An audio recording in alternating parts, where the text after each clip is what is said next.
Première question, qu'est-ce que la motivation? Il y a plein de théories sur la motivation, il y a plein de définitions de la motivation. L'une des plus consensuelles, c'est de considérer que la motivation relève de forces internes propres à l'individu, en l'occurrence l'élève, sa personnalité, son vécu et d'autres éléments aussi. Et puis aussi de forces externes qui relèvent du climat de classe, de ce que met en place l'enseignant. Et l'ensemble de ces forces, qu'elles soient internes ou externes, contribue à dynamiser le comportement, à l'orienter vers un but et donc à nourrir cette motivation. Cette motivation renvoie au pourquoi du comportement. C'est vraiment ce qui pousse à agir, c'est le ressort de l'engagement, en l'occurrence dans les apprentissages, c'est de cela dont on va parler.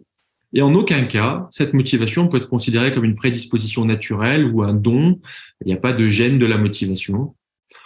Tout ça pour dire que, en définitive, c'est l'idée principale à retenir de cette première diapositive sur la motivation, c'est qu'elle peut être considérée comme une responsabilité partagée entre l'élève qui décide toujours en dernier ressort de s'engager ou pas dans ses devoirs, d'écouter ou pas en maths, en français, etc. Et l'enseignant qui peut mettre en place un certain nombre d'éléments dans sa classe qui vont susciter, qui vont favoriser l'engagement de l'élève. Donc c'est bien une responsabilité partagée. Quand on dit parfois en conseil de classe, cet élève peut pas réussir parce qu'il n'est pas motivé, eh ben on impute toute la responsabilité à l'élève en négligeant le fait qu'elle dépend aussi des gestes professionnels et d'activités de l'enseignant qui suscitent ou non cette motivation. La théorie d'autodétermination propose un continuum qui identifie différentes formes de motivation. Trois grandes catégories de motivation peuvent être repérées. D'abord, les motivations autonomes, en vert, qui se caractérisent par le fait de s'engager volontairement dans l'apprentissage. Les motivations contraintes, en jaune, qui se caractérisent par le fait de se sentir obligé, forcé, soit pour des raisons externes, menaces de punition par exemple, soit pour des raisons internes, se sentir coupable de ne pas réussir. Et puis, à gauche du continuum, en rouge, il y a un état d'amotivation qui est un état de résignation. Et c'est important de bien différencier ça parce que les conséquences de l'une ou de l'autre de ces formes de motivation ont un impact important sur leur engagement. Lorsque l'élève il s'engage à l'école pour des motivations autonomes, en poursuivant des motivations autonomes, ben celles-ci sont associées à l'effort, à la persévérance dans les tâches lorsque celles-ci sont difficiles et qu'elles demandent du travail. Poursuivre une motivation autonome favorise cet engagement, cette persévérance. Elles sont également associées à des émotions agréables et des stratégies d'apprentissage différentes. Les élèves qui sont mus par une motivation autonome ont plutôt tendance à faire des apprentissages conceptuels, à essayer de mettre en relation les contenus d'apprentissage avec leurs connaissances déjà établies, faire des fiches, des cartes mentales, etc. Contrario, les élèves qui viennent à l'école sous l'effet de motivation contrainte, eh bien eux, ils ont tendance à réduire leurs efforts dès que l'enseignant tourne les talons, à ressentir beaucoup d'anxiété pour savoir si leur engagement est suffisant pour leur éviter la punition ou les heures de colle ou une remarque, un mot dans le carnet. Ils ont tendance à utiliser des stratégies d'apprentissage superficielles, apprendre par cœur, et à adopter des comportements déviants dès que ils ne sont plus sous le feu du contrôle de l'enseignant, par exemple. Enfin, la motivation, c'est une des variables les plus prédictives du décrochage scolaire. Et la théorie de l'autodétermination a identifié 3 besoins psychologiques fondamentaux qui sont vraiment la clé de voûte. Ces besoins psychologiques sont dits fondamentaux parce qu'ils sont directement reliés au bien-être.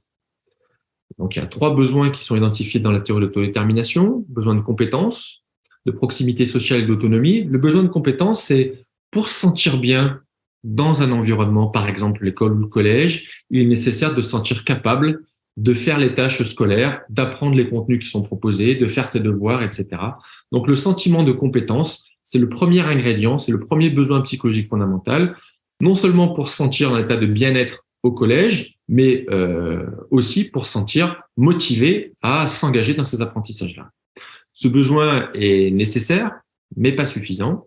Il y a également le besoin de proximité sociale. Tout individu, on le sait depuis de nombreuses années avec les théories de l'attachement, on a besoin en tant qu'être humain de se sentir intégré, connecté dans un environnement social, connecté avec les gens qui sont importants pour nous, nos parents, notre famille, nos amis, pour se sentir bien.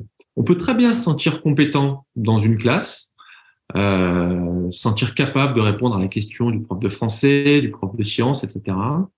Mais pas lever la main pour y répondre, de peur de se faire moquer, de se faire humilier, de se prendre une remarque, d'être jugé par un camarade, si le climat social au sein de la classe n'est pas sécurisant, s'il n'y a pas un sentiment de proximité sociale. Donc, pour pouvoir se sentir bien et s'engager, être motivé de manière autonome, il est aussi nécessaire d'instaurer, de tisser un climat social qui permette de s'engager dans l'apprentissage. Troisième besoin, c'est le besoin d'autonomie. Celui-là, il est important aussi parce que c'est le fait de sentir qu'on peut expérimenter, qu'on peut tester, qu'on a son mot à dire et qu'on n'est pas un pion comme ça manipulé par l'enseignant à faire ce qu'on nous dit de dire, ce qu'on nous dit de faire, un simple exécutant, en d'autres termes. D'autres travaux se sont plus largement intéressés aux comportements qui sont de nature à nourrir la motivation autonome, donc qui intègre la motivation intrinsèque, mais aussi d'autres formes de motivation, comme on l'a vu, et à s'intéresser aux gestes professionnels qui sont de nature à nourrir le besoin d'autonomie, de compétence et de proximité sociale, ou au contraire à le menacer. Donc là, je vous présente un certain nombre de comportements qui sont reconnus comme étant favorables soit au soutien, soit à la menace des besoins, le fait de tenir compte des préférences des élèves, d'offrir des choix, d'expliquer à quoi ça sert, de faire de la trigonométrie, de l'anglais, des sciences, d'utiliser un langage inductif, d'utiliser le conditionnel. As-tu regardé dans ton livre? As-tu pensé à faire ci ou ça? A contrario, d'utiliser un système de récompense-punition. Si vous travaillez pas bien, vous aurez des bonnes notes. Écoute maintenant, sinon je te mets un mot sur ton carnet. De tout imposer, de ne pas expliquer à quoi ça sert ce qu'on enseigne et d'utiliser un langage directif ou injonctif. Tous ces comportements-là ont tendance à laisser penser à l'élève qu'il n'est qu'un simple exécutant et donc à amoindrir son besoin d'autonomie. Concernant les comportements de l'enseignant qui sont favorables à la satisfaction du besoin de compétences, il y a le fait, toute la didactique professionnelle, le fait d'offrir des objectifs concrets, des contenus clairs, des tâches de défi, des conseils pour progresser, des feedbacks pertinents, adaptés, positifs, spécifiques, etc. Et à contrario, le fait de proposer des tâches qui soient vagues, des consignes qui soient pas très claires, des feedbacks inconsistants et surtout négatifs, tout cela a tendance à ne pas permettre à l'élève de s'auto-évaluer, de savoir quel est son niveau de compétence, voire même de penser qu'il est incompétent.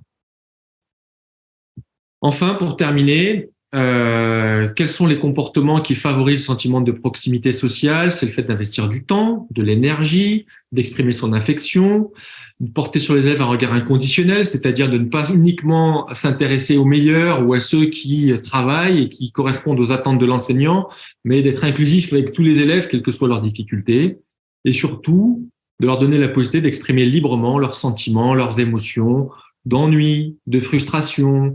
On sait que les journées scolaires sont longues et que souvent les apports de connaissances un peu sous forme magistrale suscitent de l'ennui et de la frustration. Le fait de donner la possibilité aux élèves de le dire, de l'exprimer, leur donne l'impression qu'ils sont considérés et qu'ils sont compris.